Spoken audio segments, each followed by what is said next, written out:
नमस्कार नमस्कार नमस्कार. आमच्या ग्रुपचे वाघ बिबटे संजीव भाऊ वाघ यांचा आज वाढदिवस. आज त्यांचा वाढदिवस फार मोठ्या थाटामाटाने आम्ही साजरा करत आहोत. प्रत्येकाचं करतोच, पण त्यांच्यात थोडस अजून वेगळे पण आहे. काय पोट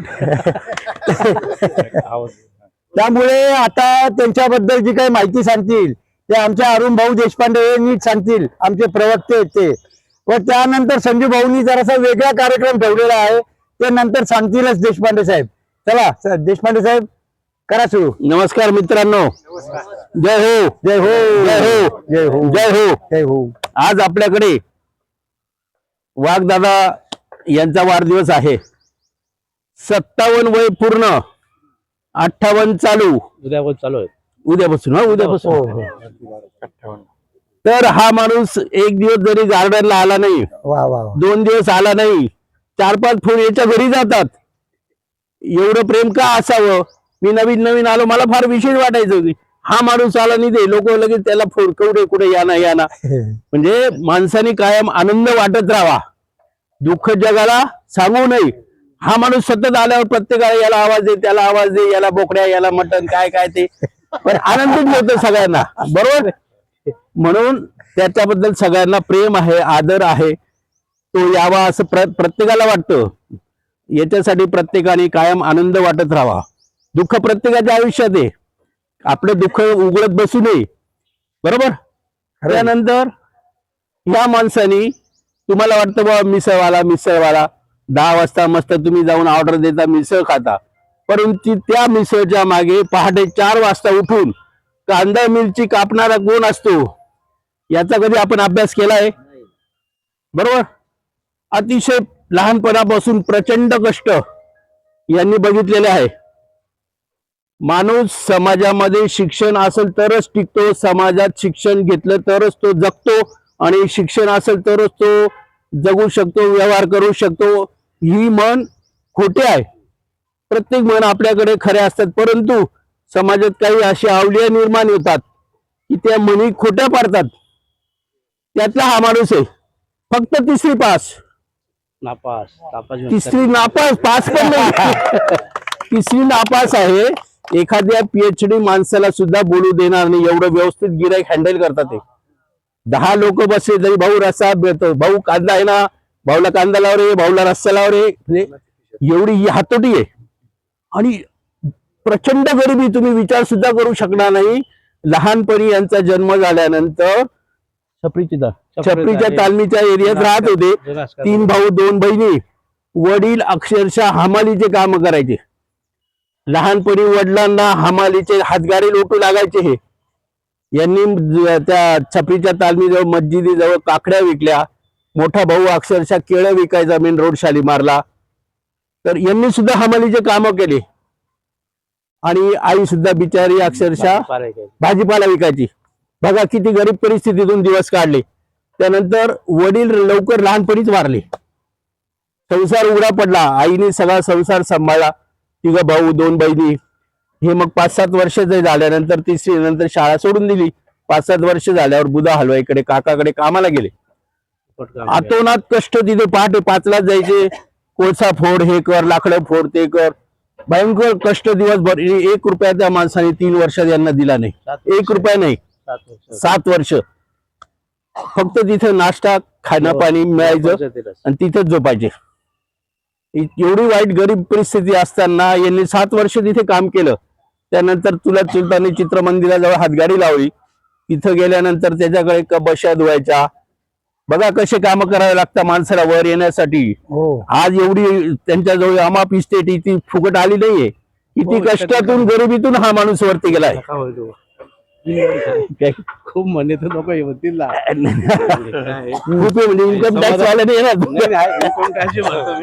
पण बरी समाधान. तर बघा चित्रमंदिरला गेल्यानंतर त्या चुलत चुलत्याकडे यांनी जिलेबी कशी तळता ते शिकले. त्याची आयडिया घेतली.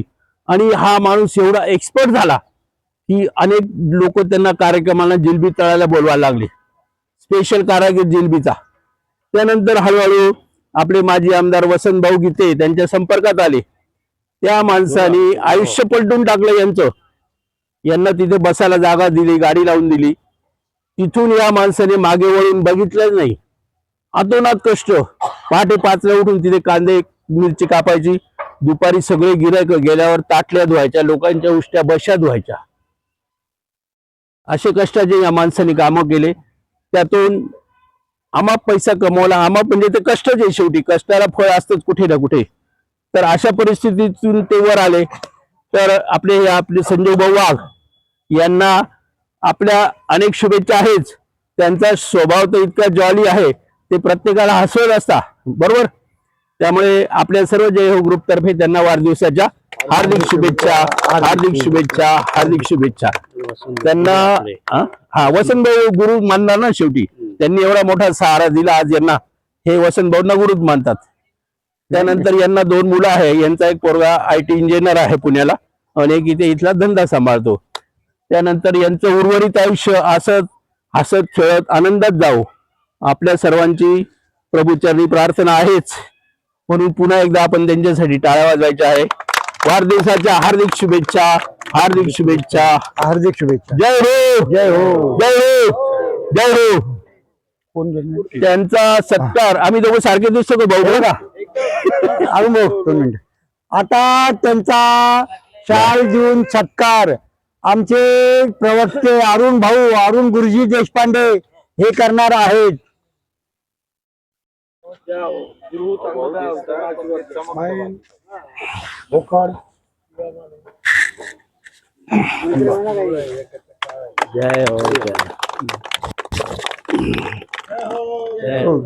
दुसरी त्यानंतर आपले कुळधरदारांना श्रीफळ देतील.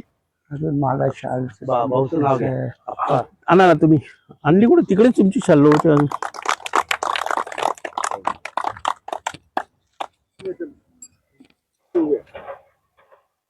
त्यानंतर आपले कॅप्टन खरोटे दादा त्यांना स्वतः त्यांच्या घरून आणलेली शाल देऊन सत्कार करतील आणि त्यांना आपला पुष्पगुच्छ देतील. सगळ्यांनी टाळ्या वाजवायच्या. टाळ्या वाजवा. जय हो, जय हो, जय हो. या साहेब या तुम्ही. या. पोतदार साहेबांनी त्यांना उच्छा देऊन त्यांचा सत्कार करत आहोत. हा. त्यानंतर आपले नेरकर दादा हे सुद्धा वैयक्तिक गुच्छ आणून त्यांचा सत्कार करत आहे. वा, थँक्यू. वा, बढिया. राहू द्या, आधी फोटो काढू द्या, फोटो काढू द्या. हे फुल आम्हाला पडलं. हा द्या साहेब. हो या आगे साहेब या. पडलो आता आगे साहेब त्यांना ती पडल्यामुळे त्यांनी कौल दिला. सर्वांनी शुभेच्छा द्यायच्या आहेत त्यांना. हा. हातात हात घेऊ. एक फोटो घ्या ना घ्या ना. हा, मग हे घ्या. जा.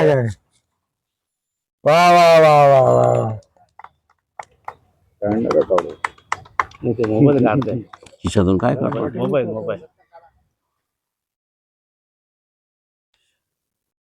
ते अर्जंट आहे का?